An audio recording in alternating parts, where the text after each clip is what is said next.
sent this smart Wi-Fi dash cam from Pelsee and asked to give my opinion on it, make this short video. So here it goes. Here's everything that you're gonna get in the box. You're gonna get the owner's manual with some mounting hardware and a small screwdriver. You're gonna get a power supply that goes right into your cigarette lighter with a USB plug coming out the back and power connections for both the dash cam itself plus the rear facing camera. Here's the rear facing camera. You can mount this in your back window. It's got the power cord connection here with long extension of power wire, so you can make it all the way from the back to the front camera.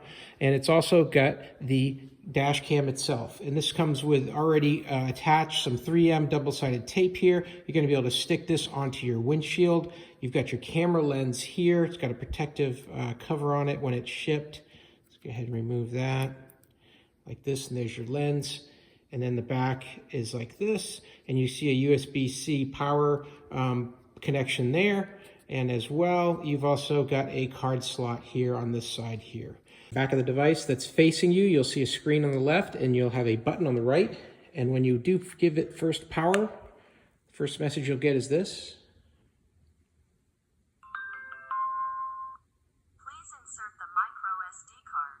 And plug your micro SD card right here on the side, like this, and it'll click into place.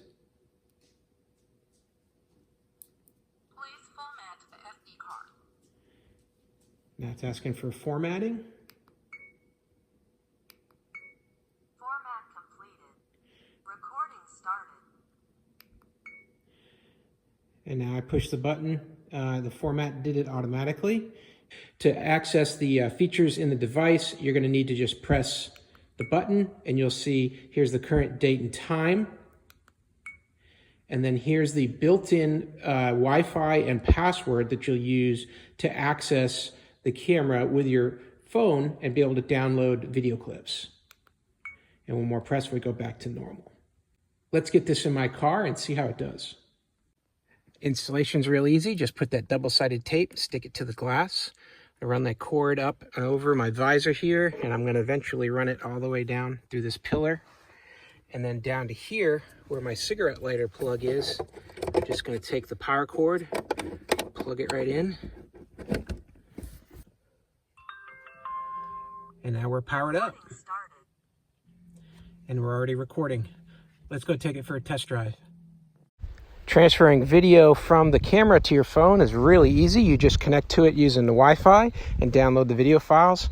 Here's an example of one driving through some back roads. You can see it makes a really nice clear picture, and it records not only the video but also the audio in the vehicle at the same time. So you get a full picture of what was going on before any incident might happen. And if you need to recreate those events, you'll have all that information right at your fingertips. Overall, I'm real happy with this camera. It's very, very inconspicuous, just mounted up here by the mirror, and it doesn't get in the way of anything while you're using it. And the video quality is really good, and I really like the fact that you can actually add the backup camera as well, so you can see video from the rear also in these images. Hey, I hope this video was helpful. Hope this information was useful to you, and as always, I hope you have a great day.